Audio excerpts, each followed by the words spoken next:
social, sexual.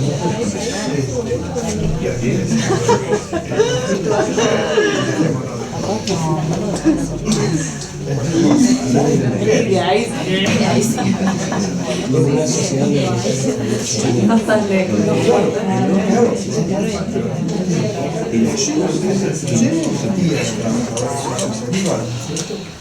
Sí,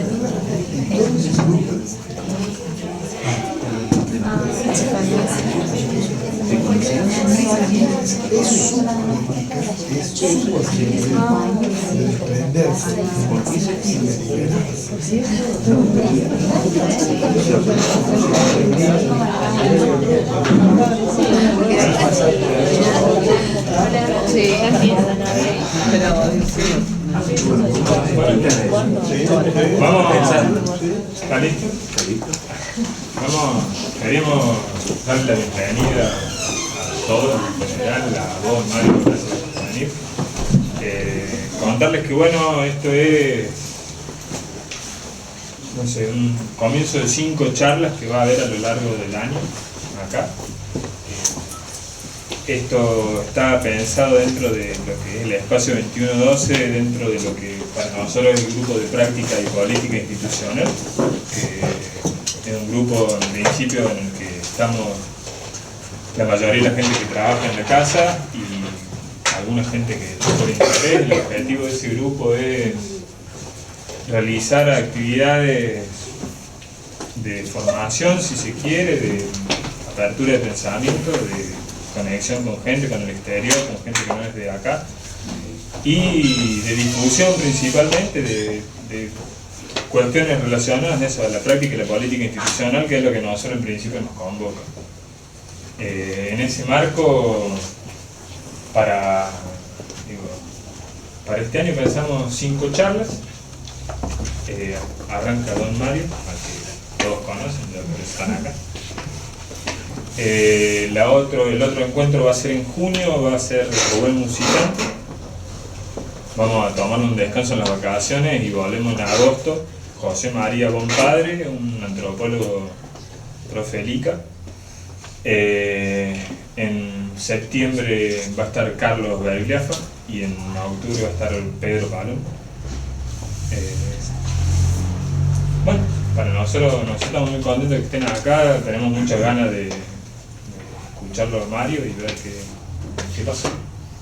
No sé, ¿sacar usted algo que agregar? Sí, por ahí en relación al registro de estas charlas, digamos, se van a filmar y se van a subir a YouTube. Mario. O sea, te cuida lo que digo. Las se van a desgrabar y se van a publicar a fin de año en una agrupación de estas 5 charlas sobre el tiempo. Para generar ahí una movida con ese material, digo, para que pueda acceder gente que por ahí hoy no pudo venir o le interesa y le sirve. La idea tiene que ver con la formación, con por ahí acercar ciertos discursos que no están por ahí tan expuestos, o el acceso no es tan sencillo como por ahí en de otro tipo de discursos. Entonces, tiene que ver con eso, por ahí un movimiento de apertura, de un discurso que a nosotros nos parece súper valioso en relación al trabajo que hacemos en las instituciones y con nuestros pacientes y con la gente en sí, ¿no? Así que, bueno, eso nada más. Digo, por si se sienten un poco observados. Eso. Es real. Es real. Sí, no, tienen miedo y deben tenerlo. Pero no, y por el otro lado está el buffet, digamos, como para emborracharse. Hay unas empanaditas y unos vinitos para, una vez que por ahí terminemos la charla, si se da otro tipo de charla un poco más personal y demás, eso para compartir, uno no salga corriendo del hambre. Ahí empanadas y vino y gaseosa y agua. Bueno, nada, eso digo. Bien. Después el tratamiento, supongo que si suben a YouTube y demás, debe ser para incluir a la gente de policía, sobre todo inteligencia y el espionaje fundamentalmente. En principio. Sí, sí. Eso es lo que sentimos del corazón. Lo primero que sentimos cuando nos levantamos de servir a la silla. Decidieron abrir el espacio y el tiempo totalmente. Totalmente. No nos olvidemos los rusos, digamos, también. los tengo. Hay algunos rusos que insisten en darnos plata por eso y bueno, decimos que no está bien. Pero bueno, Ahora puede hablar tranquilo. muchas gracias, Como muy Mario. tranquilo. Muchas gracias por estar acá.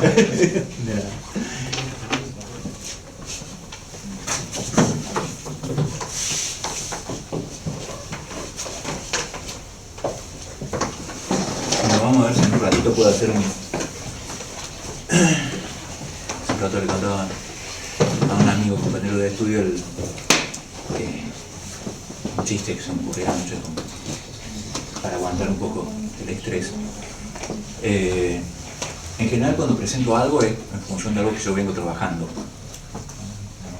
No es así como pedido, ¿no? Y anoche escuchaba, o esta mañana estaba escuchando a Fandler Molly, un tema de él, que han pedido que haga una canción. Y bueno, hace rato me hacían el chiste de que esto iba a salir más bien como el tema de Piti. O sea, muy desafinado y no encontraban ni la cuchara. El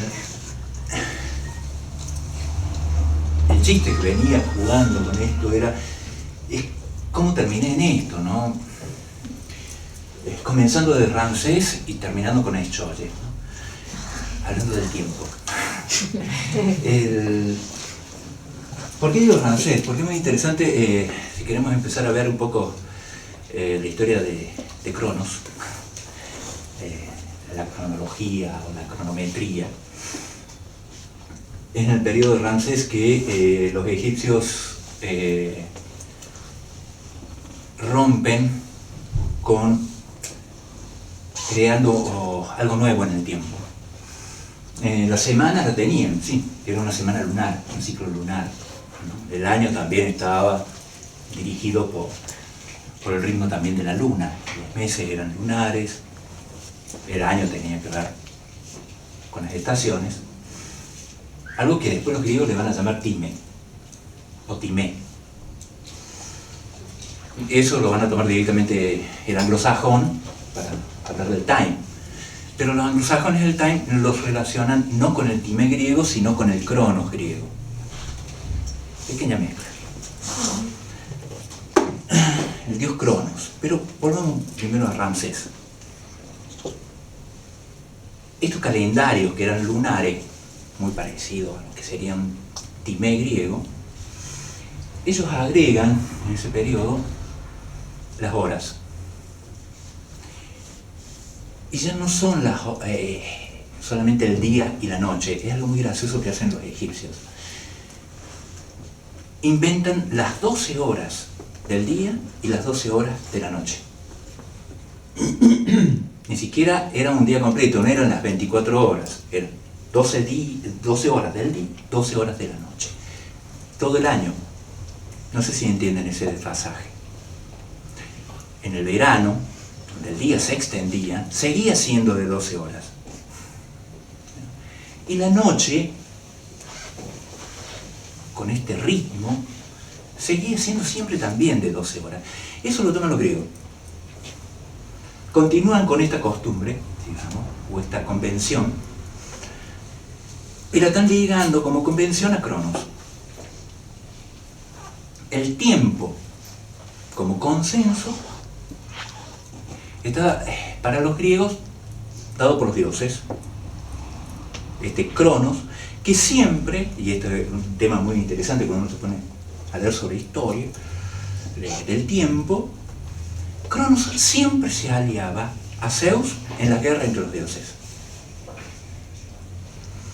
Había un semidios que jugaba con otros tiempos, que era Ión. Algunos dicen que era una diosa. Y esta, o este, siempre se aliaba en la guerra entre los dioses con Dioniso. Desde entonces había también una fuerte tendencia a que Cronos operaba durante el día, como Zeus, Apolo, ¿sí? En cambio Ión se imponía durante la noche. Como era la costumbre también de Dioniso aparecer de noche. Esto es una de las cosas que va a tomar Maldinei, a fines de la década del 50, para recuperar estas dimensiones del tiempo y que no son variaciones del tiempo. Estamos hablando que son distintos tiempos. Después veremos sus relaciones, pero lo que voy a intentar mostrarles es que los tiempos, estos tiempos diferentes, construyen dimensiones diferentes. Los griegos van a agregar otros tiempos. Van a agregar 2 tiempos más. ¿Sí? Teníamos time, o time, mejor dicho, cronos, aion. El time, recuerdan, es el de la naturaleza, no en el sentido moderno de naturaleza, pero era ese sol que todas las mañanas aparecía en determinado lugar. O sea, el time está relacionado también que es un acontecimiento que se reitera, que puede crear una cierta espera para que el acontecimiento aparezca. ¿Sí? Distinto del aion, que tiene que ver con las pasiones humanas. Tanto que el ejemplo que da Maldini ahí es muy simple. ¿Cuál es la diferencia de estos tiempos que vivimos todos los días? Cronos nos lleva, por ejemplo, a venir acá a cierto horario. 20, 20 y 30, estamos todos aquí. Ahora, el tiempo subjetivo, podríamos llamar, no me gusta, sin embargo de lo que usan algunos filósofos para llamarlo así, de que si dentro de media hora empiezan a mirar el reloj y decir cuándo termina este flaco que ya me estoy durmiendo, que parece que pasaron 2 horas y hace solamente 20 minutos, aion. Ahora, si están de fiesta y llega a las 6 de la mañana y dicen, qué rápido que pasó la noche, es aion. Son afecciones, pueden ser afecciones que nos quitan potencia, hace que el tiempo transcurra más lento en apariencia, la afección que uno tiene, o que transcurra demasiado rápido si lo hemos pasado ya. ¿Sí? En cambio, Cronos sostiene una periodicidad cronometrada, consensuada. Eso es lo importante. El cuarto tiempo que inventan los griegos es el kairos. Pero el kairos es un instante, dicen ellos. Ya vamos a ver la importancia de la noción de instante después. Ese kairos es el instante en que los tiempos se acoplan de alguna manera. Los otros 3. Puede significar ese kairos un tiempo como instante, que es el pasaje de un tipo de tiempo al otro tipo de tiempo. ¿Sí? Lo mantengamos más o menos así, por ahora, ¿sí? Para después ver también las discusiones que hubo en física y en matemática respecto a esto, de si ese kairos permite el mismo movimiento de reversibilidad o irreversibilidad. ¿Por qué me pareció importante? Voy a tratar de plantearlo ahora, digamos. ¿Cuál sería el valor de leer esto? Para mí, como pregunta en la clínica, en nuestro laburo, digamos, en nuestro trabajo.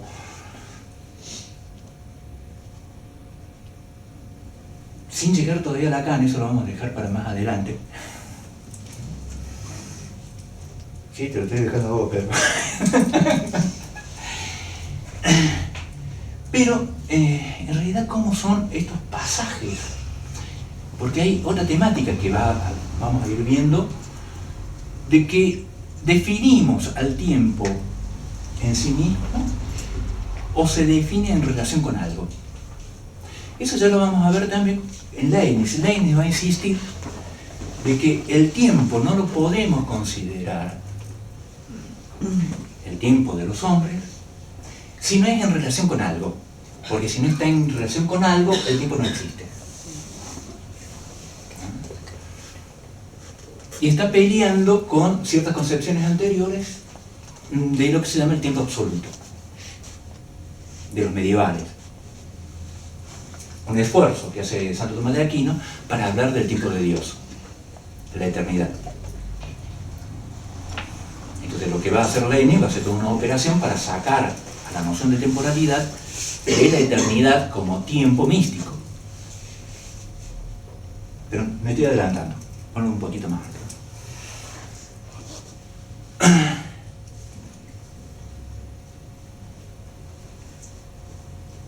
El timé, los griegos lo van a ir desarrollando y lo piensan en el hombre a través de una deformación que van a hacer también con el timé. Van a terminar hablando del timo. Y van a estar hablando de esto, también de este ritmo, hoy le podríamos llamar hormonal del ser humano. ¿Cómo? El ánimo. Va a estar produciendo se va a mostrar en el ánimos de los sujetos. Ese timé y ese timo es por donde interrogan también el humor negro, la melancolía que ya describe Homero. ¿Ah? La bilis negra. ¿Sí? Y también, a partir de ese timé, describen también por primera vez lo que ellos llamaron la histeria.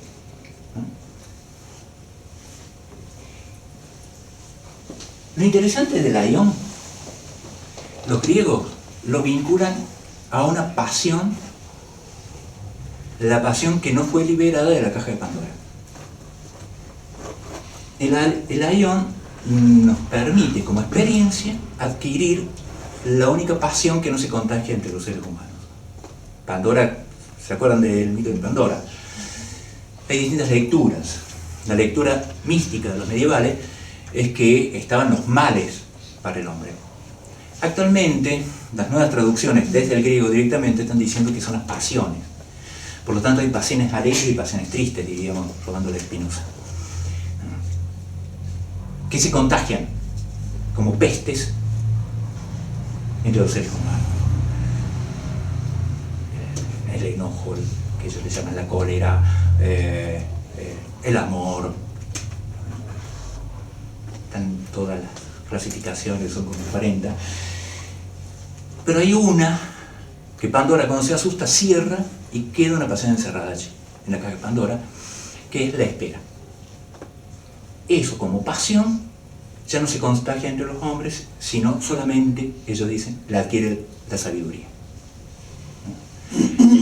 ¿Cómo se adquiere la pasión? Espera. Ya alguna vez trabajé esto, se lo hago resumido. La espera para los griegos no tiene nada que ver con la noción de esperanza judaica. La espera es sin objeto. Por eso la espera está ligada a la angustia, no hay objeto. En cambio, la esperanza está ligada a la ansiedad. Y opera una cuestión de la temporalidad que es la anticipación, es decir,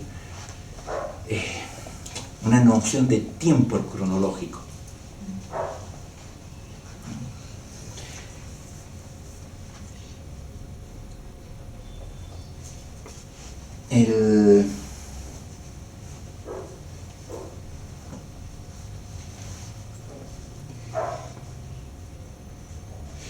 Esto del aion, en tanto espera, también desarrolla para los griegos una experiencia que ellos lo van a estar ligando a un estar, pero también con una aeseidad. Esto es el latín, ¿no? Ese hacer en los griegos, próximo a un etos, está ligado no al cronos, no al dios Cronos, sino al aion. ¿Por qué estoy jugando con estos? Hace un rato les dije que estos 4 tiempos los había recuperado de los griegos Henri Mandiney, fines de la década del 50. Recordáis cómo lo toma después, rápidamente, Gilles Deleuze y Philippe Guattari.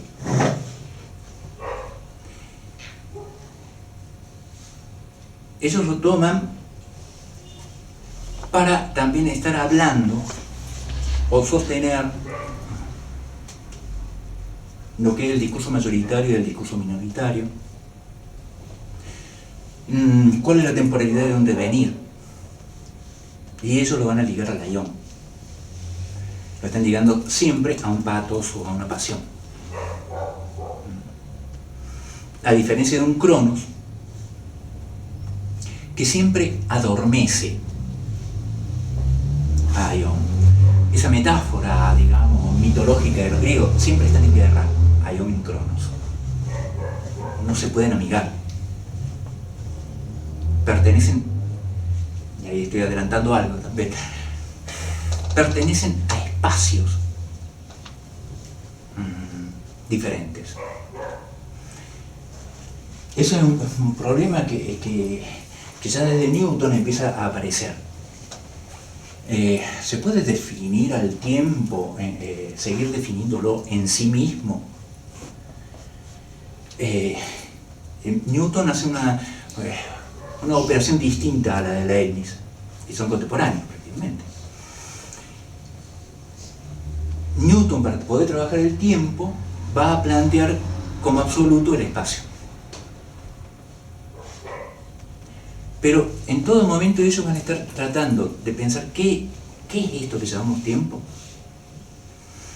A partir de ese momento, siempre en relación al espacio. Y para redefinir el tiempo, Reichenbach se ve obligado a repensar también el espacio. Entre todos los ensayos de los últimos 3 siglos, se ha estado siempre pensando o que el tiempo es efecto de espacio, o es interior al espacio. Por ejemplo, una definición típica es decir, bueno, el tiempo es el recorrido entre distintos puntos en el espacio. ¿Sí? Pero otros van a estar planteando que el tiempo no es ese recorrido, sino que es un atributo del espacio.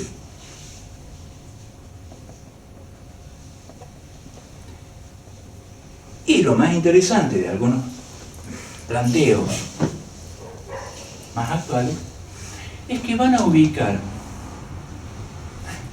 al tiempo, por lo menos un tipo de tiempo, anterior a la creación del espacio. Estos son los astrofísicos. Algunos astrofísicos van a estar diciendo que existía un tiempo liso en donde un acontecimiento generó el Big Bang y el espacio y la materia. Entonces se va a plantear que en relación con la materia hay un tiempo creado, pero es a posteriori del tiempo liso. Se va complicando. Cuando encuentro esto, el tiempo liso y el tiempo estriado, es algo que usan también Gilles Deleuze y está usando también Guattari. Quien más lo usa eso es, tengo que ver el nombre porque siempre me lo olvido, Prigogine,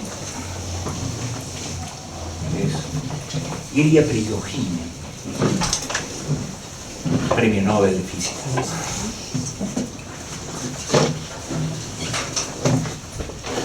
Va a estar también planteando, complejizando más, tomando la cuestión del tiempo liso y del tiempo estriado,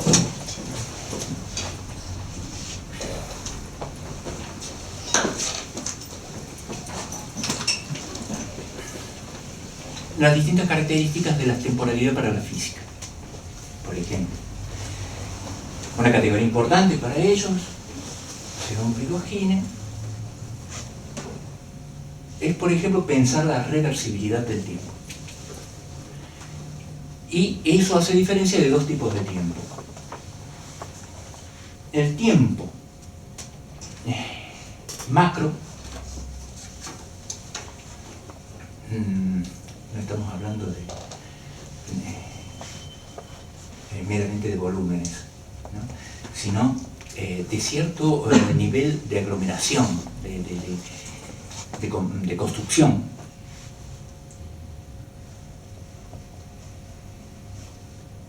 El tiempo es reversible, como se ha creído siempre, dice Prigogine. Pero a nivel de partículas elementales, a nivel micro, el tiempo es irreversible.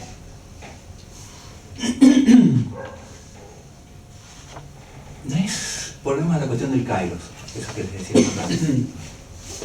Si el kairos no es solamente el instante que se contactan las distintas temporalidades con las dimensiones concomitantes, es decir, sus espacios, sus dimensiones, sino también el pasaje entre ellos. Resulta que a nivel micro no hay reversibilidad de los pasajes.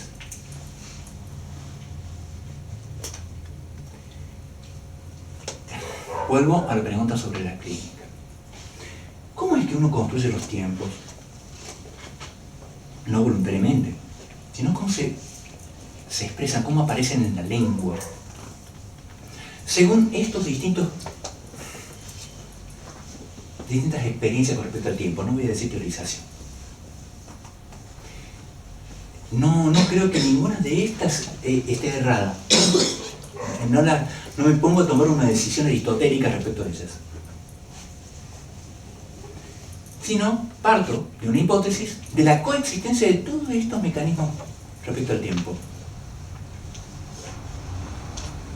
E intentar oírlos en uno, en otros, entre, que es donde estaría operando. Los distintos mecanismos, los distintos procedimientos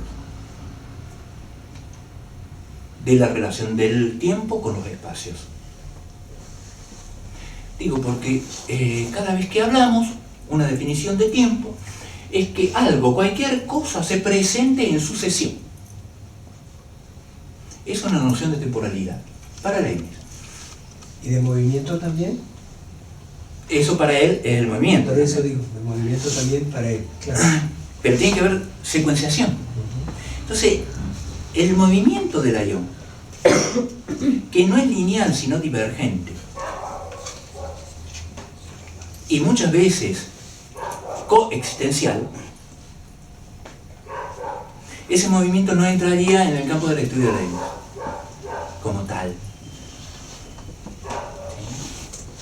Entonces lo que se puede escuchar en el sentido de Leibniz de que el tiempo es una sucesión de algo, y insiste, cualquier cosa es un objeto.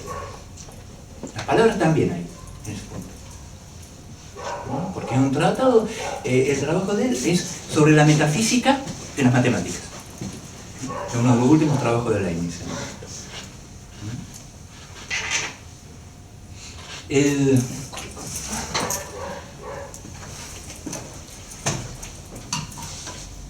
Tendríamos que entender el lenguaje en realidad como toda oración, una sucesión de fonemas que estamos enunciando linealmente, y eso sería una temporalidad de enunciación. Y entonces estaríamos analizando cada oración como se nos enseñó en la secundaria. Hagamos los primeros bloques, sujeto, predicado, ¿se acuerdan de lo que está? Pero es así como oye Freud.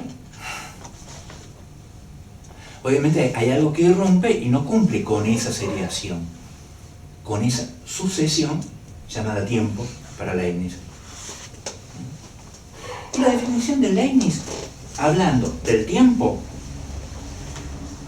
y de los objetos que se suceden y que no tienen que darse en el mismo momento, es exactamente la misma definición en tanto estructura a la definición de sonido de Bach, que va a designar como ruido todo aquello que se presente sincrónicamente. Ahora resulta que la ion, cuando se presenta con respecto al cronos, se presenta irrumpiendo, sincrónicamente. No espera su lugar en la sucesión. ¿Sí?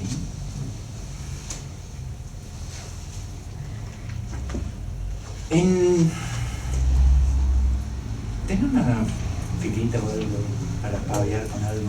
Sí, seguramente está por algún lado. Dos filones que había.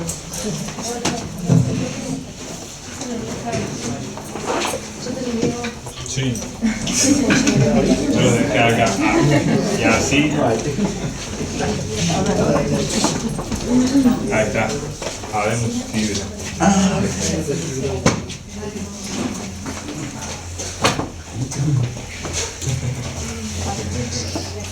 Está para la silla.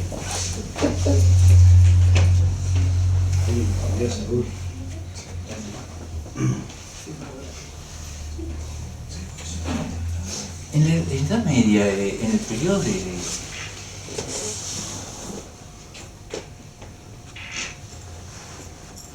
sería el segundo Renacimiento, allá por el 1000, y el tercer Renacimiento del 1200, o sea, entre Abelardo y al 1200 ya llegando a Santo Tomás de Aquino, esta toda aparece heredada del neoplatonismo,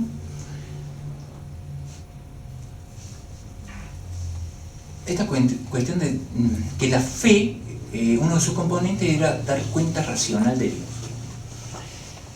No bastaba con ser creyente podía ser cualquiera, pero aquel que quería profesar su fe, tomar una posición más activa, es decir, no ser la oveja del rebaño, sino ser el cuidador, ¿no? El que se apropia del rebaño.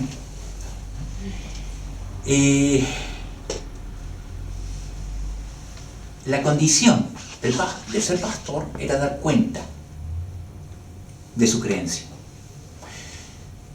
Y la fe entonces es un compuesto de la creencia, la simple creencia, y dar cuenta racional de Dios. Entonces empieza el problema de cómo, para Santo Tomás, dar cuenta racional de ciertos atributos divinos. Y que hiciera de este ser supremo un determinante y al mismo tiempo diferente de los seres comunes que son cristianos. ¿Sí? Entonces aparecen estos atributos divinos que son, por ejemplo, su infinitud, su eternidad. Entonces, ¿cómo es que de la eternidad, se preguntaba Santo Tomás, surge el cronos, el tiempo humano?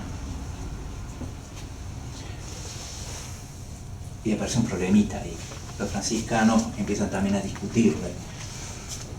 En el Génesis, es una discusión casi sobre la redacción. Para los dominicanos, Dios, desde su eternidad y desde su infinitud, va a ir creando las cosas, ¿sí?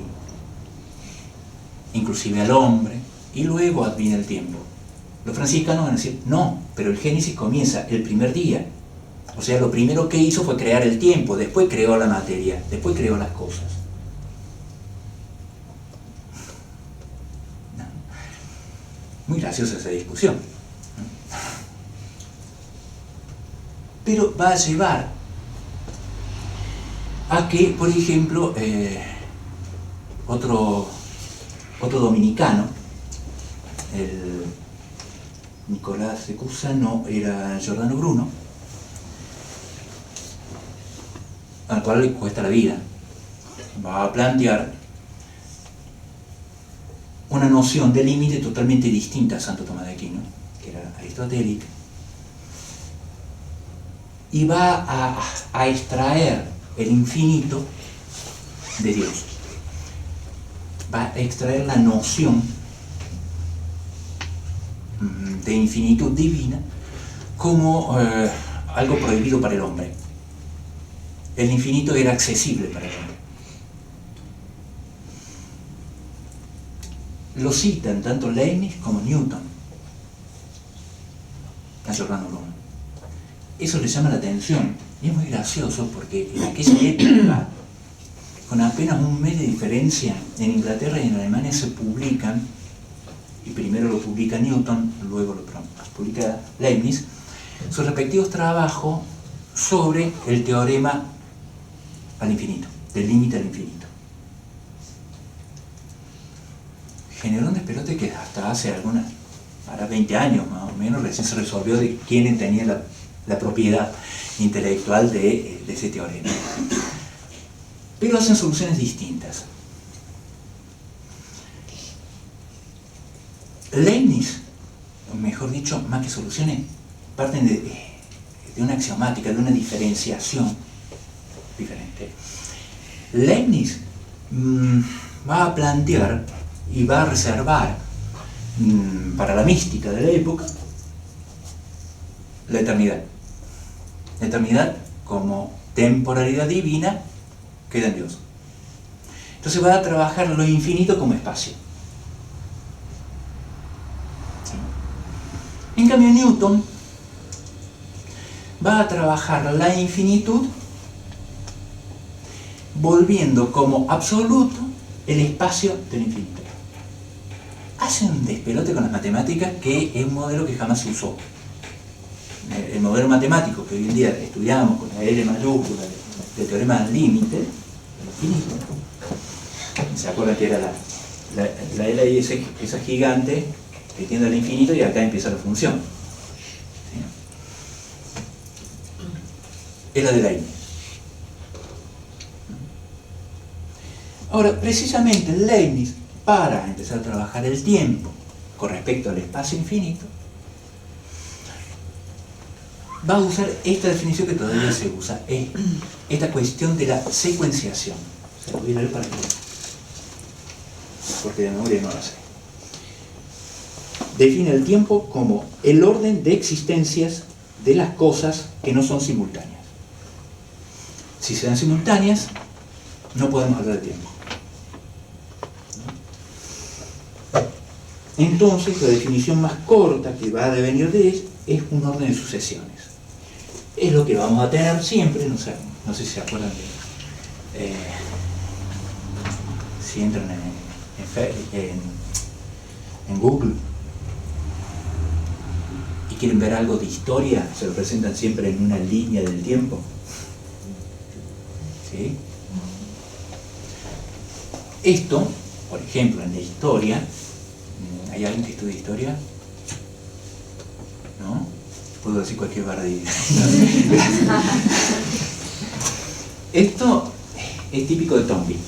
Toynbee es un historiador británico. Es británico. Toynbee. Toynbee, fines de 1890 hasta 1972, por ahí. No, como anunciaste que ibas a decir cualquier cosa.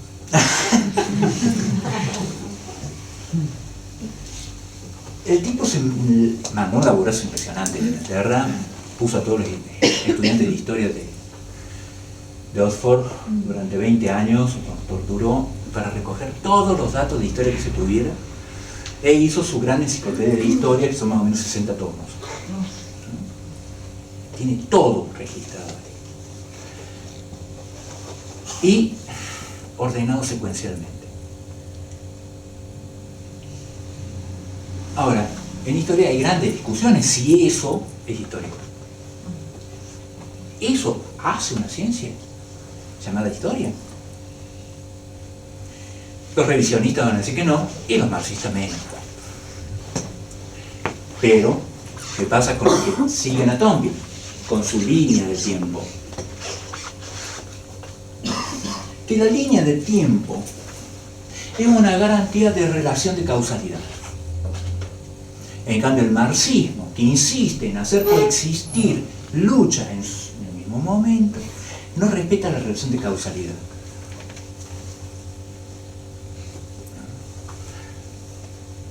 Esto es importante. ¿Por qué?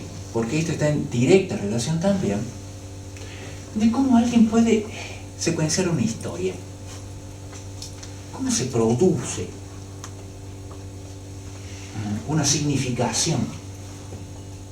¿Cuántas veces escuchamos esos relatos que vos decías a la media hora? Llegó lo importante alguna vez, el relato Esa secuenciación hace historia. ¿Qué tipo de significación pone en juego con respecto a poder empezar a pensar el tiempo de otras maneras? O por lo menos de varias maneras al mismo tiempo. Al tiempo.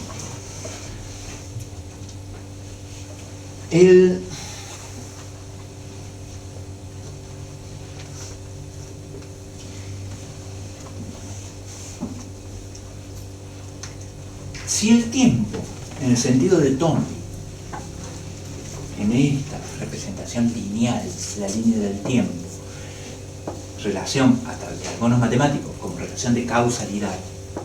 ¿Por qué causalidad? Porque hay una relación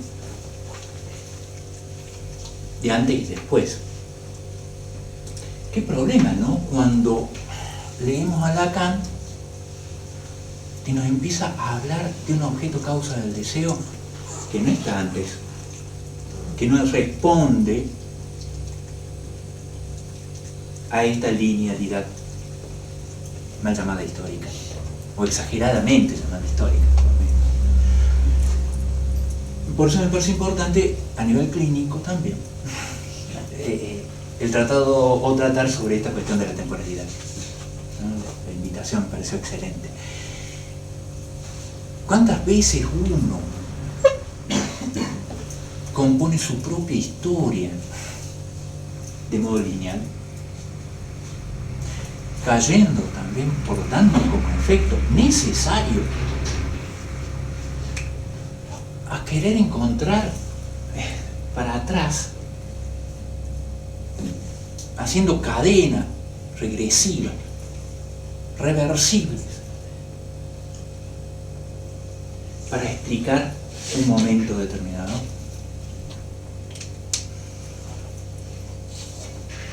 Me parece que quiero presentar esto como para ir dando pie después cuando Pedro trabaje más el tiempo de Lacan, lo estoy mandando al frente, de supuestos falaces que nos hacen obstáculo para ciertas lecturas y hasta de uno mismo, ¿no? Esta secuenciación ya para Santo Tomás es la posibilidad de la producción de un ser. Tanto que su reversibilidad como delito también, cuando dice, tomando la ética nicomaquia de Aristóteles, Santo Tomás va a llevar un poquito más de exageración a eso y va a decir: aquel que roba una hogaja de pan no parará hasta violar a su madre. Es decir, el ínfimo pecado, dice Santo Tomás, debe ser duramente reprimido porque no terminará hasta el extremo de la decadencia lineal, digamos, también, ¿no? O sea, no aparece ese movimiento del clinamen para nada en esto.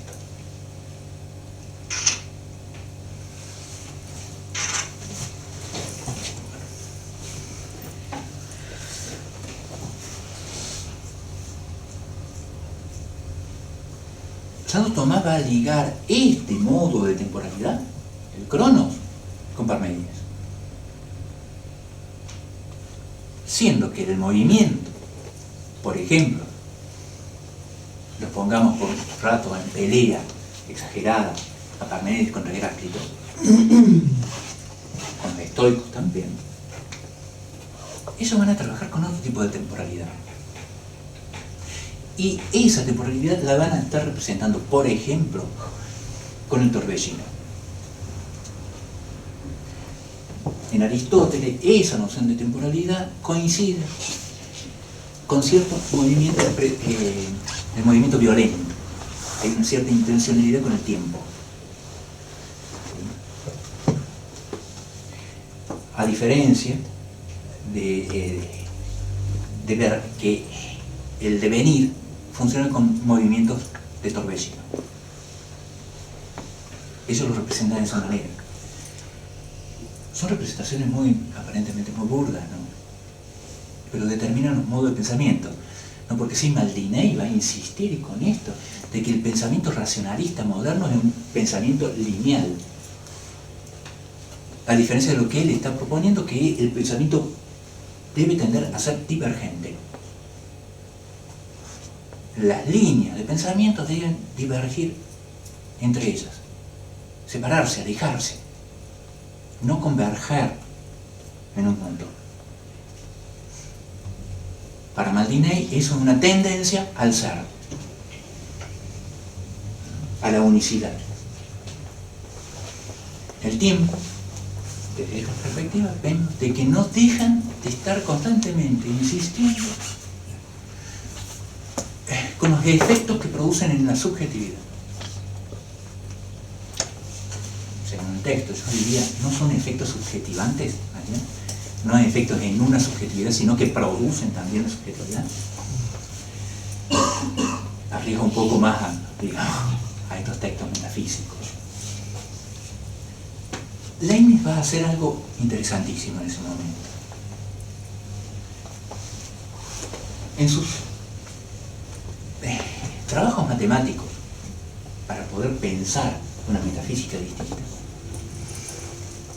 también va a jugar en aquel momento, es uno de los pioneros en la cuestión de los ejes de coordenadas, para representar espacios. El movimiento, para Leibniz, lo representa con esta F de X. Un movimiento. Todo movimiento se le puede representar en un espacio, porque se da en un espacio, ¿sí? Y determina ese movimiento. Va a jugar Leibniz con esto de las funciones y con el tiempo, es extraño esto que va a jugar, que va a jugar con una cuestión de curvas, f de x como curvas, y va a plantear de que cada una de estas curvas como línea está constituida por puntos. Son series de puntos sustanciales, son sustancias que se encadenan sucesivamente. Ese es el movimiento y el tiempo.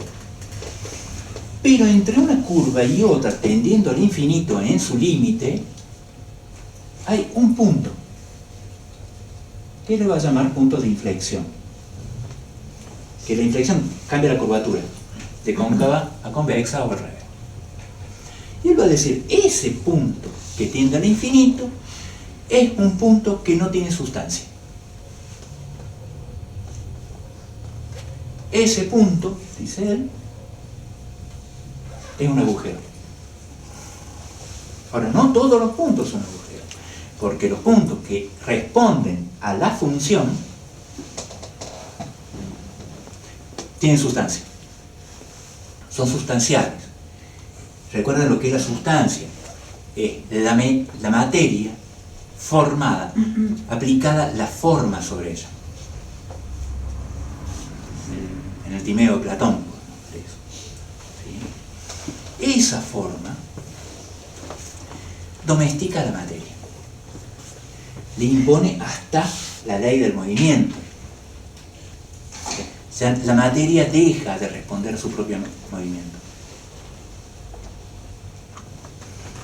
En ese punto de inflexión, Deleuze y Guattari van a hacer otro dibujito. Cuando llegamos a ese punto de inflexión, la dejamos suspendida, pasamos al resto de la curva, ahí, como es un agujero, ellos dicen nos metamos en el agujero, caigamos en ese agujero. Y en ese agujero, lo que ellos describen que hay un pliegue.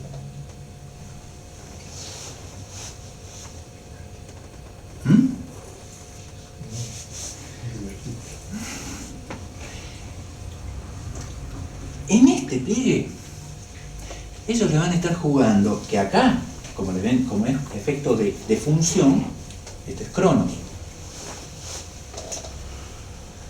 Ese plegamiento, esa salida del discurso mayoritario, de esa ley, nos mete en otro espacio que implica también otro tiempo. Porque ellos van a apostar que cada dimensión implica que tiene también un tiempo distinto que le es como solidario en esa producción.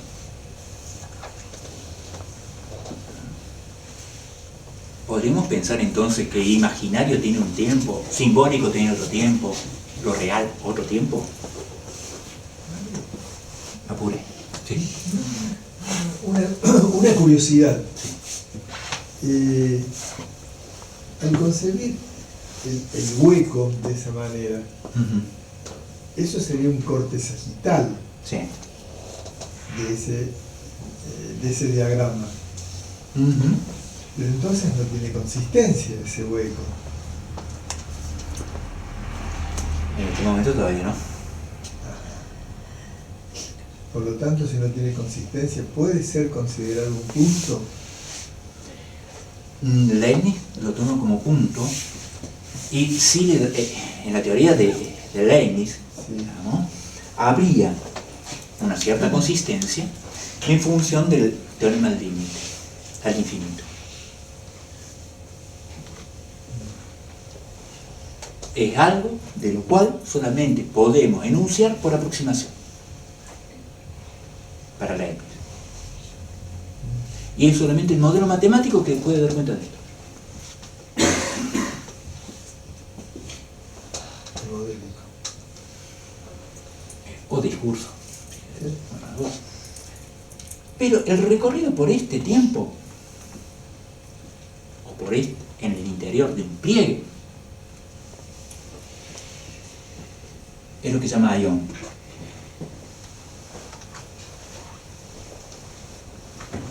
¿Sí? Y va a dejar al kairos para los bordes de ese agujero. Del momento de contacto de una temporalidad con la otra. ¿No es un momento de precipitación el Kairos? Puede ser precipitación o de epifanía. ¿O de? Epifanía, de reingreso. Pero no en el mismo lugar, porque no hay reversibilidad en ese movimiento. Mario, eso... ¿Entendés? Es decir, el momento en donde uno, o mejor dicho, en teoría sobre teoría del tiempo, cada vez que hablamos de momentos, los momentos son estos puntos. Los momentos es los intervalos del cronos. Ahora, esto se le llama instante al Kairos.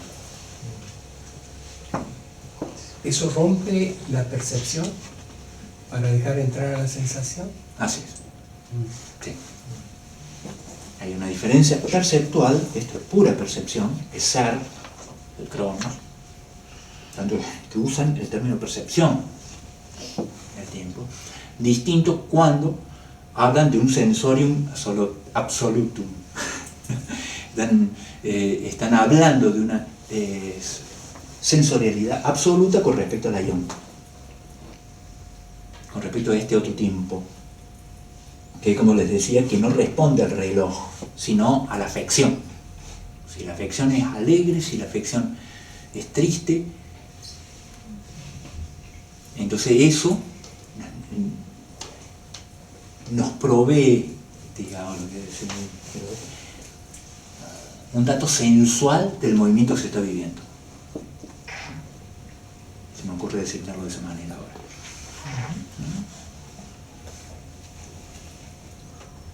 En este recorrido, mientras haya recorrido, no sé, es muy complicado intentar que a alguien que está en este plano le impongamos un espacio o un reconocimiento espacial referencial, porque ese es también un planteo del crono. El crono es temporalidad referencial, todo el tiempo tiene que tener referente y estar midiéndose con el referente. Por eso hasta los relojes están trabajando constantemente con relojes referenciales. Ahora ustedes son muy chicos, cuando nosotros éramos pibes, ¿te acordás con relojes a cuerda? Bueno, ahora, por supuesto. Estaba en la cuna. Tenemos que estar atentos a escuchar por la radio o ver por televisión con el horario para ajustar los relojes. O sea, había siempre un referencial como gran otro, con el cual la cronología de todos nosotros se iba acomodando y aproximando. Y está la hora oficial, en este instante. Yo pensaba en la cuestión del espacio. El hecho de que el espacio esté reglado en última instancia por un tiempo que recorre puntos. Euclidiano. En el ion, Euclidiano, sí.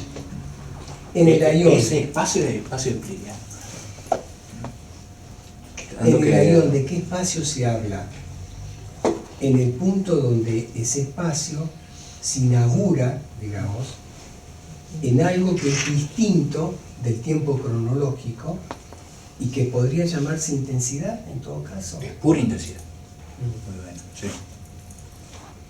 Porque también está la discusión si el tiempo es potencia o no.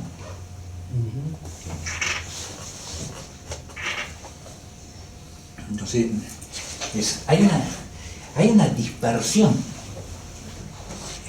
tan enorme con respecto a qué se considera tiempo, pero que al mismo tiempo no se puede eludir. Uno ve cómo Husserl cómo trabaja la cuestión del tiempo, cómo insiste Hegel, cómo Heidegger con respecto a la temporalidad del Dasein, y que se alcanza precisamente por una operación temporal, dice él, que es el aburrimiento. El aburrimiento lo ubica como una experiencia temporal. Entonces,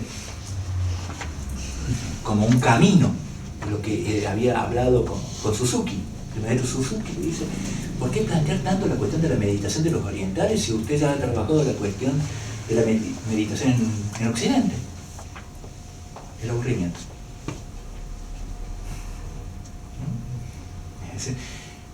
Los japoneses del aburrimiento hacen una experiencia. Nosotros, en esta búsqueda del ser, hacemos una vida de esa experiencia. La evitamos, la eludimos. No hacemos de eso una yo. En donde precisamente tenemos que empezar a pensar los espacios de otra manera, como plantea Reichenbach. Si no, te me ríes cómo pronunciar el alemán. Vos entendiste de quién hablo.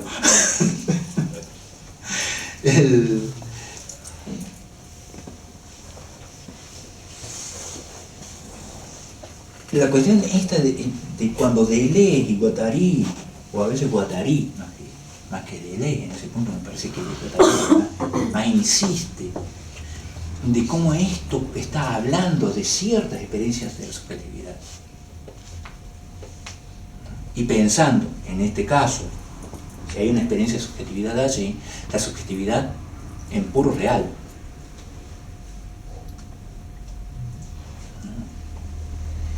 No es con herramientas imaginarias o simbólicas, no, eso se tiene que desarmar como referencialidad. Si no, no se produce efectivamente ese pasaje de un tiempo al otro.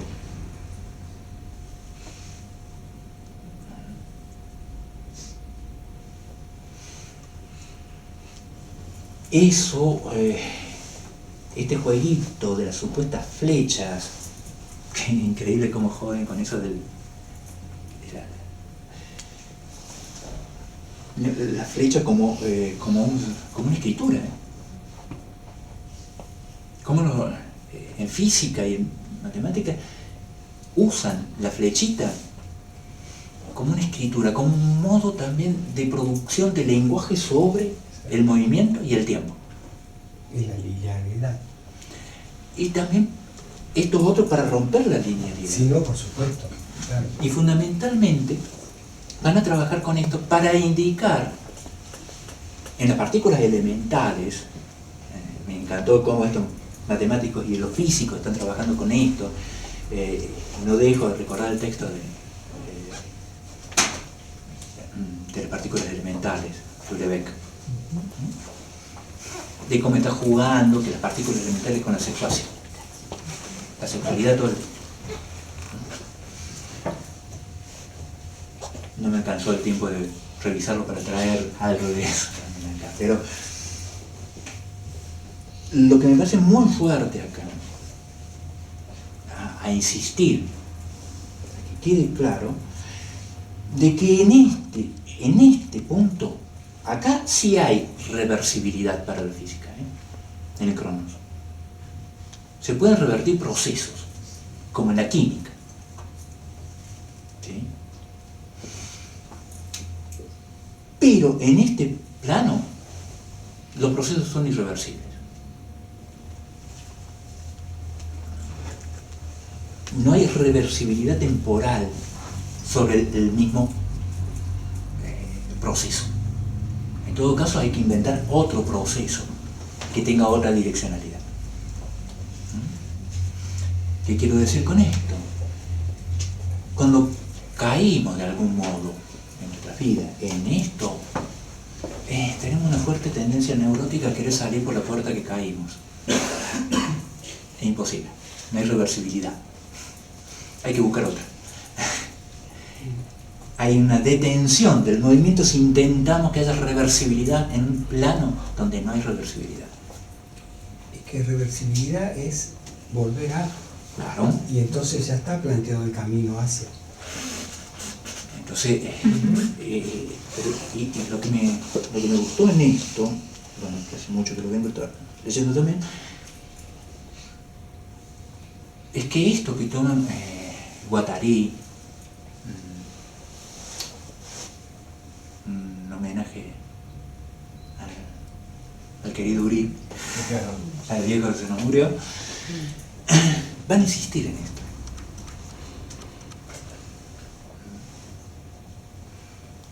No podemos estar revirtiendo procesos y que están en la lengua. Esto que yo les insisto, que este aión en castellano tenemos hasta la posibilidad de tenerlo todo el tiempo con respecto al estar. Y el estar precisamente es irreversible en su movimiento interno de estar en algo. Hay una irreversibilidad en eso. El ser puede revertirse y darse vuelta todas las veces que quiera.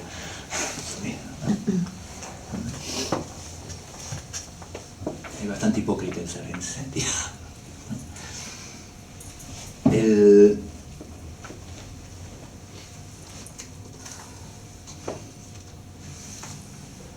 Disculpa un minuto.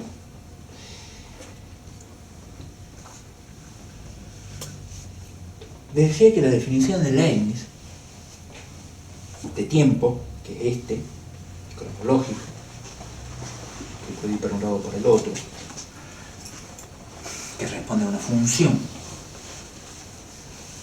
definido como una secuencia sucesiva, la sucesión, era muy parecida a la definición de Bach de sonido. Y las definiciones que hacen estos matemáticos con respecto a ciertas características que tiene este aión o este otro tiempo de las partículas elementales es que son básicamente sistemas inestables. Hay inestabilidad. ¿Qué quiere decir con esto? No hay permanencia, no hay regularidad. ¿Qué se hace con esto, entonces? Cage, él plantea una solución. Él insiste, y es gracioso que hasta los matemáticos juegan con eso. Lo vengo a encontrar ahora. Es pescar el ritmo. Esto es ritmo, pero no tiene cadencia. Con esto, Luis Miguel, Chayanne, eso no va.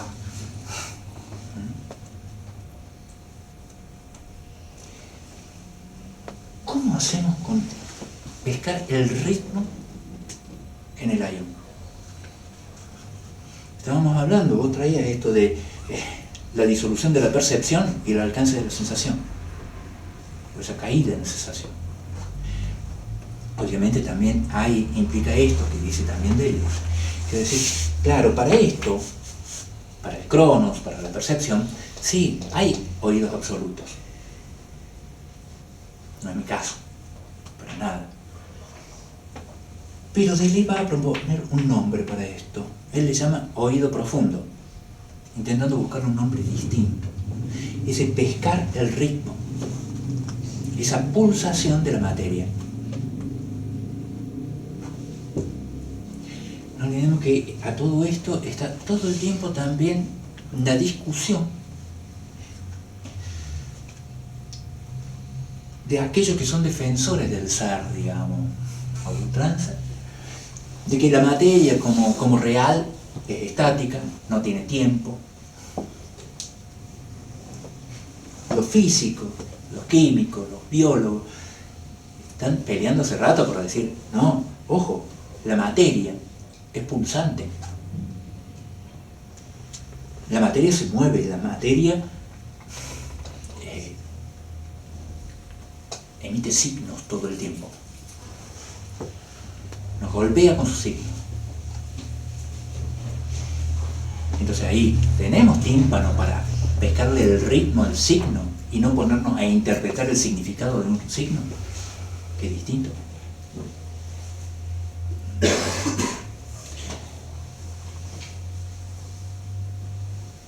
Ahora, a estos tiempos dimensionales, yo me preguntaba, como para parar acá, releyendo la primera sesión de RCI, con esto de que no habría reversibilidad, me fui a jugar con esto, de que no es lo mismo SIR y SR que RSI. No habría reversibilidad en un movimiento, bueno, los agujeros siempre la superposición de las cuerdas. No habría reversibilidad en ese movimiento para Lacan en RCI. Y ahí pesco cuando Lacan mismo en eso va a decir que no es lo mismo el real en el nudo que el real del nudo. ¿Qué otro tiempo están instalando ahí Lacan? Se está hablando desde otro lugar, está creando una diferencia. Me preguntaba si en esa diferencia, en ese tiempo, ese instante de esa diferencia, no aparece algo que tiene que ver con el tiempo y la enunciación. En eso que desde ese momento empieza a insistir cada vez más, en el yo enuncio de Lacan, ¿no? Como un estar en ese instante, un estar en ese tiempo, extremadamente singular. Bueno, eso es más o menos lo que pude resumir para hoy. Es interesante, no sé si exactamente, no, ya lo he dicho antes, los incautos yerran, la relación del punto con lo trenzado, con lo real simbólico imaginario, saliendo del more geométrico, que era lo que vos estabas diciendo, y la posibilidad de comenzar con el 3, no con el 1, 2, 3, claro, o primero, segundo, tercero. ¿No? Y esa es algo que tiene que ver con el tiempo y no el tiempo sucesivo. Claro, es muy interesante lo que dice también la formulita de... ya no me animo cada vez que se me ríe aquel. Reichenbach, algo así es. Él plantea que únicamente podemos pensar el tiempo rompiendo con Euclides, con la geometría típica del transportador que nos enseñaron. No se puede pensar eso sin pensar en tetradimensiones. El tiempo es, y va a jugar con la tetradimensionalidad, diciendo, es una tetradimensionalidad de 3 más 1.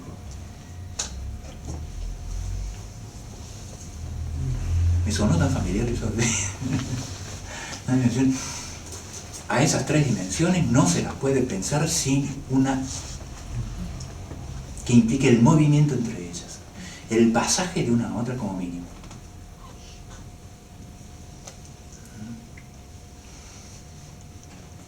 Ahora, ese movimiento, o sea, último que nos plantea o muestra, pone en acto Lacan, está muy lejos, muy lejos del inicio de un movimiento desde aquí, desde el interior de un pliegue, cuando todavía no está plegado,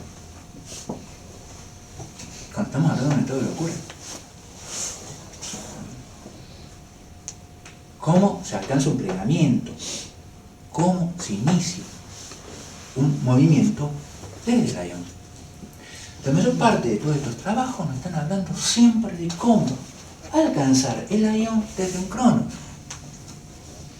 Y eso es lo que me parecía interesante atraer, de decir, no hay reversibilidad. Que uno pueda hacer este movimiento del crono al ion no es reversible para aquel que no ha hecho ese movimiento nunca. Cuidado con eso.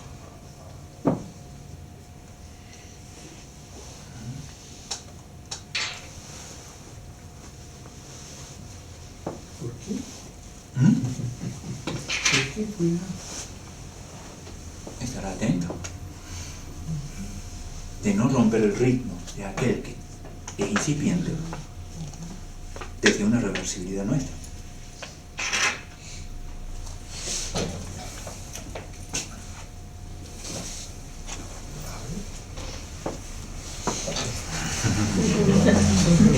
Muy lindo. Hay un texto muy lindo que no quería traer, pero lo Emil Cioran, Caído en el tiempo. Un texto. Hay un capítulo que se pregunta sobre los chicos autistas. Y empieza a tener ese problema de decir, de cómo se lee el autismo desde una reversibilidad del tiempo. Con respecto a un niño que nunca tuvo la experiencia del cronos. Entonces ahí insiste en el fracaso que traemos continuamente.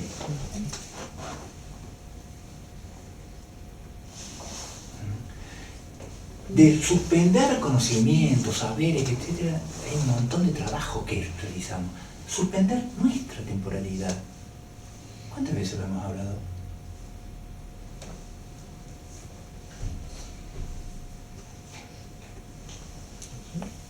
Bueno, por eso yo vi la primera vez.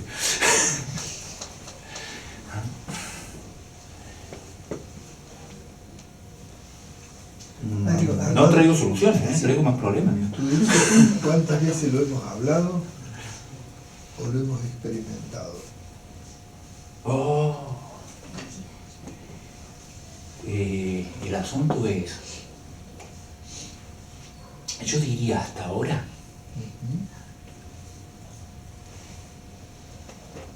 con estas diferencias, que ha sido del orden de la vivencia, no de la experiencia. En tanto no los he podido transformar en un expresable, sigue siendo vivencia. Sigue siendo azarosa esa experimentación en grado extremo. Me interrogo, ¿cuál es el ejercicio que podría hacer?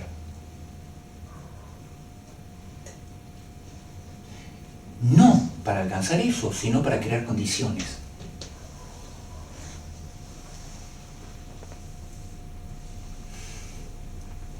hay algo que no... Lo dejé un poco de lado, todo un juego que hay de cómo lo toman también los lógicos a la cuestión del tiempo. Es un despelote. Y ellos juegan con decir, bueno, ¿cuál es el tiempo de la lógica? O si la lógica, hay lógica del tiempo. Y hacen varios jueguitos con eso. Que se van comunicando en el sentido de preguntarse también si toda lógica implica una temporalidad. Porque ahí están discutiendo los lógicos también con los físicos, es decir, si la lógica está siempre en una correlación con el espacio. Ellos se preguntan si la lógica también puede intervenir en eso, con respecto a la temporalidad. Algunos dicen que la lógica de Aristóteles es sumamente concordante con la línea del tiempo, con el tiempo pensado como pensamiento lineal.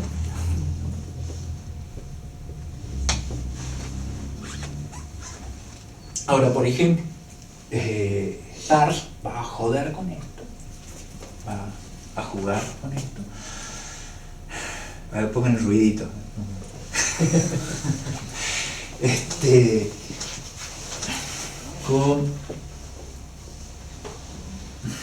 Con esta tríada que él está jugando, la base de su pragmaticismo, la estética, la ética y la lógica, va a jugar con la cuestión de la temporalidad de modos distintos. Entonces va a decir que la lógica aristotélica de algún modo en realidad no hace realmente una anticipación lógica, sino una proyección lógica. Y él propone trabajar con su lógica que permita realmente operaciones de anticipación. ¿Cómo es eso? Esta mañana estaba revisándolo. Y sí, hay fuertes diferencias, que la proyección lógica es un salto hacia adelante desde lo ya conocido. Por eso hay una proyección lógica en las investigaciones, análisis político, análisis militares, etc., empresariales. La anticipación lógica, para Peirce, es una operación que, eliminando la lógica conocida, se desarrolla siempre, para cada situación, la lógica de acuerdo a los signos que se presentan.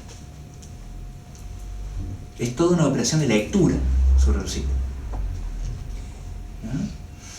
Y para eso, para Peirce, hay que romper la linealidad del tiempo lógico, dice.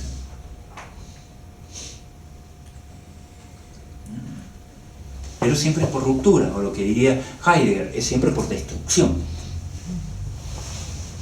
Hay una destrucción, uno tiene que sentir que se derrumba, que estalla, que se rompe, no es gradual, no es una operación metodológica alcanzar ese estado. Ahora, tomando la cuestión esta de la ión, de la sensación, en ese punto donde no hay una cronología de tiempo, vos hablabas de signos. Sí. Es salir de una semiología para pasar a una semiótica en el punto donde allí se asignaría de alguna manera lo asignificante. Básicamente, sí. Sí. Estos son cadenas sucesivas y hacen significante. Sí. Pero fundamentalmente significante sustancializado. Alcanzar la materialidad del significante es precisamente también esta operación. Pero no es por una cosa que uno pueda planificar la fiesta. Es más, tiene un poco de alegre cuando se la caída.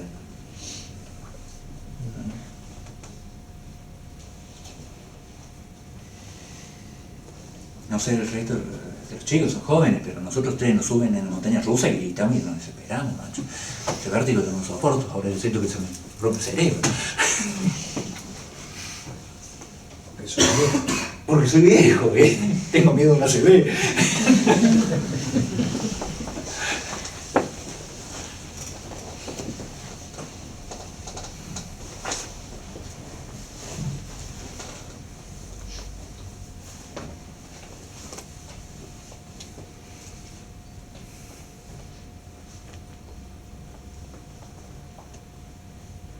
¿No confuso estuvo?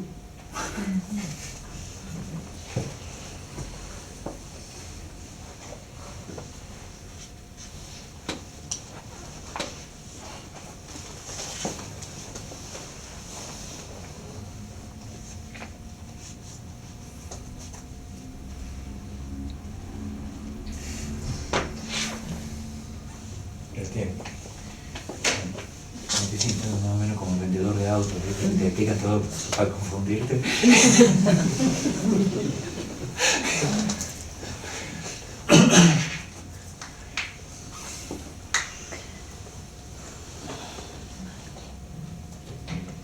Yo me acordaba justamente de nuevo en ese punto de aquella charla hace un par de años atrás en relación a lo dionisíaco, ¿viste? Ese movimiento ahí, bueno, que aparece ahí en Nietzsche, ahí en la visión dionisíaca del mundo, como ese movimiento un poco tangible del lado de la sensación, digamos, ¿no? En relación a lo temporal, no esa cosa, pero que bueno. Me quedaba acordado en esta cuestión de la vivencia y la experiencia, esa diferencia que vos planteabas ahí recién. Digo, hasta que esto no pasa a otra instancia de procesamiento y de decir, como el decir marca un ritmo, un tiempo ahí, ¿no? Es como... sí, hacerse cargo de ese ritmo que acontece.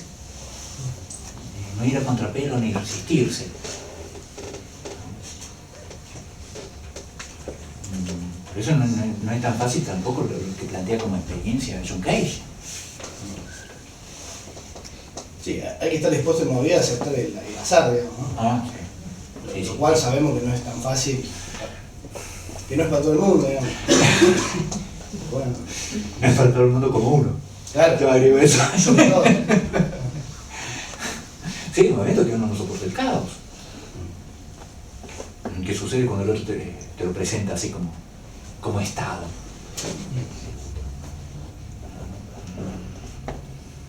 Hay que achicar el estado, Mario. Hay que achicar el estado rápidamente.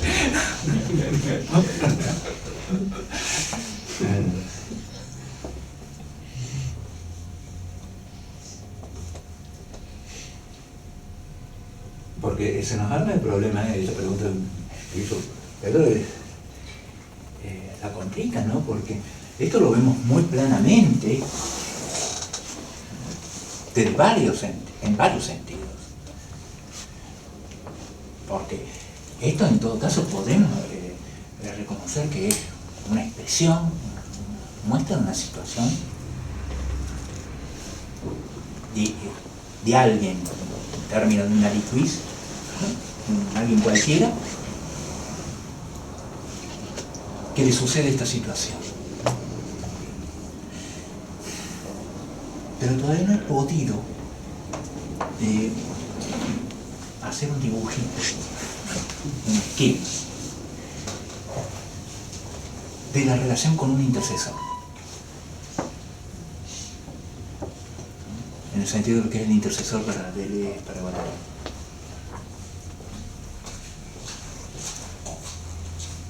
¿Cómo se escribe eso también en relación a esto? Esa es mi pregunta con respecto a esta diversidad de tiempos. Es interesante algunos planteos de Uri y de Guattari con respecto a cómo trabajar la polifonía. Es decir, cómo distintos instrumentos sonoros, distintos cuerpos sonoros pueden funcionar cada uno con un ritmo distinto. De lo más próximo que he podido acceder, digamos, a poder hablar de eso, de esa experiencia.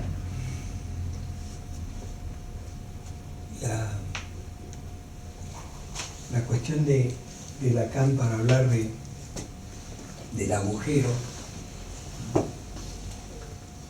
tiene que hacer fórmula para pararse en los bordes. Y la posibilidad de captar a La como torbellino, es necesario poner a La como teta, como voz, etcétera, etcétera, como una imagen, digamos, para frenar eso que estás diciendo vos. O sea, es una cosa que produce caos. Después hay algo que hacer con eso, porque obviamente no se puede salir del Cronos y estar en el otro lado. Bueno, hay gente que lo hace, pero... Sí, o también hablar o contar, me parece que a veces uno aprende más de eso, ¿no? De cuando te sale mal.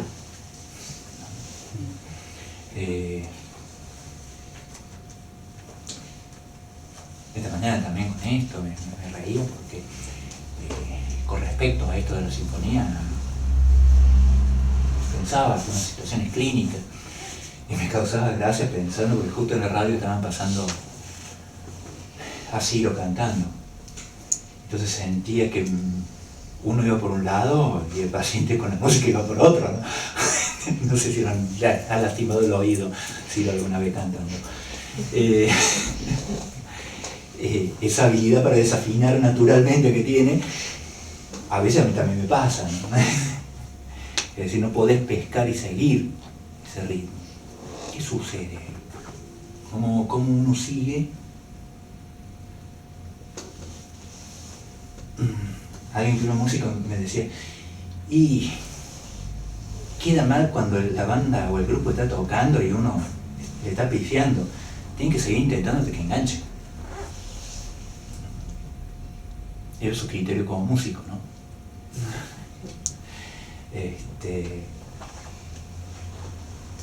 A él no le funcionaba dejar de tocar hasta enganchar con los compañeros. Seguir intentando hasta poder enganchar. Pero bueno, eso me parece que es un criterio de cada músico.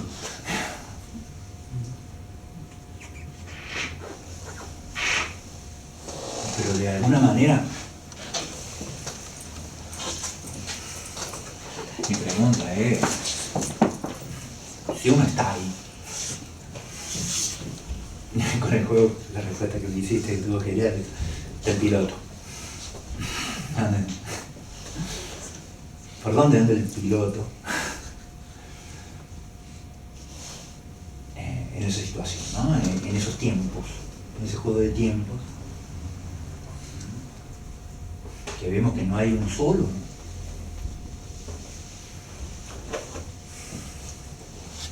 Hay un visito al Cairo, que está también el time, la carne como sensible, ¿no? En relación con el aire. Es decir, no hay un cuerpo que esté por encima del time. Porque el cuerpo, como tal, también funciona como cronos.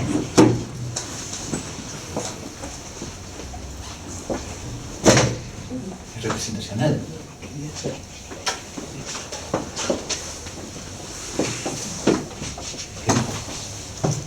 Yo estaba pensando primero en la cuestión del acontecimiento, el punto donde se da ahí eso, donde no hay un antes ni después, hay, creo yo, un instante donde algo se produce.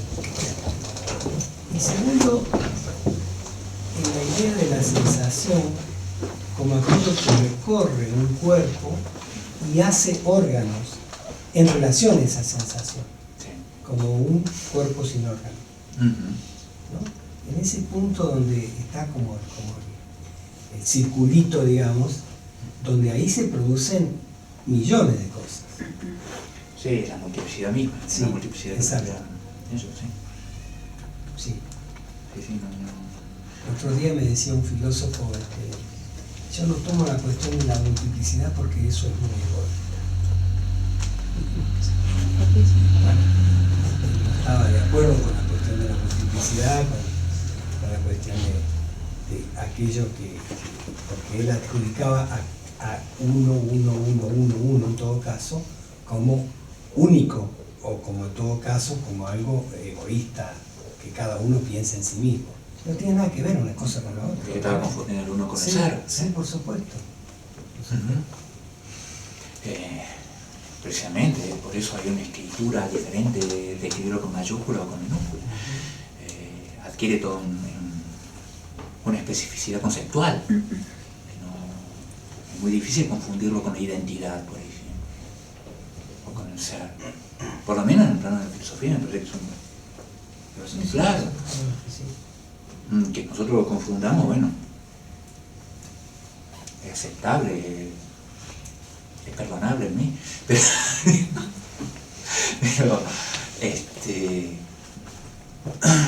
pero me parece que es increíble, sí, es algo que a mí me asusta mucho, en términos que esa operación de él como nos traiciona en las lecturas.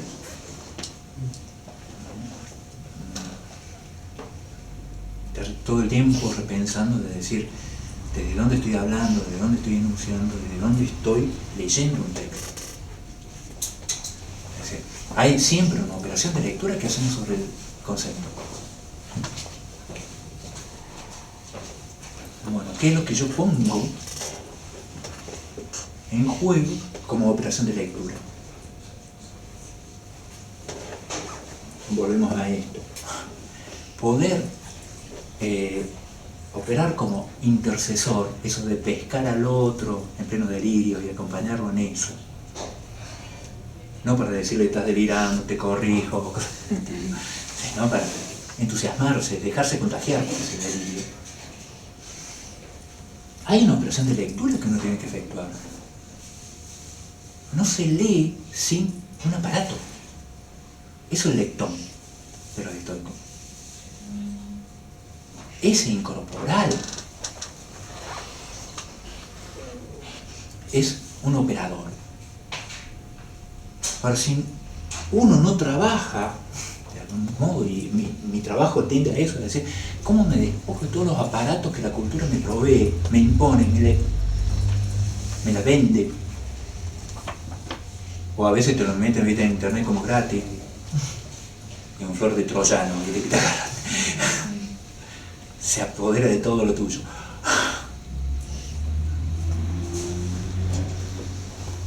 Esa operación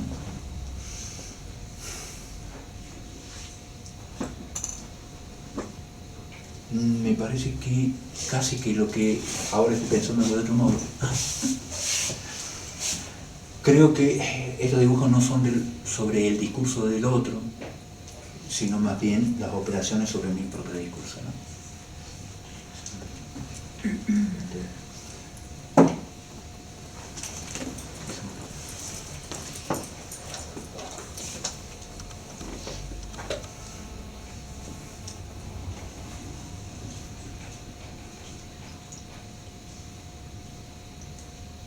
Hasta ahí llego.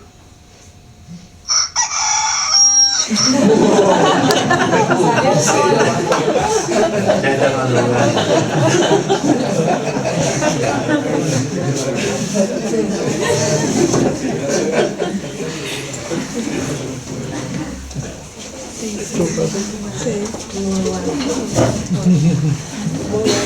Sería lo primero.